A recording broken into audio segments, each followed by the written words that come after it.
24-এর গণ অভ্যুত্থানে যারা রক্ত দিয়ে গেছেন, যারা শাহাদত বরণ করেছেন, তাদের রক্তের সাথে বেঈমানি করার কোনো সুযোগ আছে?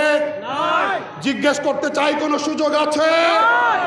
যদি 24-এর শহীদদের রক্তের সাথে বেঈমানি কেউ করে, তাহলে তারা গাদ্দার, তারা ঘাতক। তাহলে যারা 16 বছরের জুলুম শোষণ থেকে বাংলাদেশকে মুক্ত করবার জন্য রক্ত দিল, তাদের রক্তের সাথে বেঈমানি করা যাবে না আপনারা ফতোয়া দিচ্ছেন। উদীয়মান তরুণদের ভেতর থেকে বাছাই করে, ছাঁটাই করে একাধিক আসনে আপনাদের কাছে, ভোটার জনতার কাছে একাধিক তরুণ প্রার্থী নিয়ে হাজির হয়েছি। ইসলামের বিধান অনুসরণ করতে হবে, আল্লাহর রসুলের নির্দেশনা মানতে হবে। সিলেট জেলার 6টির মধ্যে 5টি আসনে আমরা প্রার্থী ঘোষণা করেছি।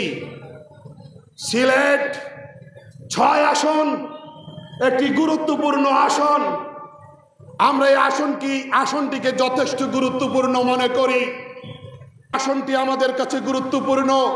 এই এলাকার ঘরে ঘরে খেজুর গাছ যাবে, এই এলাকার ঘরে ঘরে জমিয়তের বার্তা যাবে।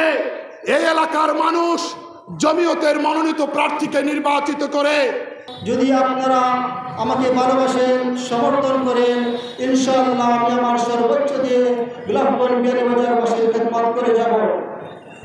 নির্বাচন আসলে অনেক প্রার্থীরা আসবেন, অনেকেই অনেক কিছু বলেন, অনেক প্রতিশ্রুতি দেন। আমি এই সমস্ত মিথ্যা প্রতিশ্রুতি আপনাদেরকে দিতে চাই না। আমি বলতে চাই, আমি নজরুল ইসলাম, আলিম উলামারা যেভাবে আমাকে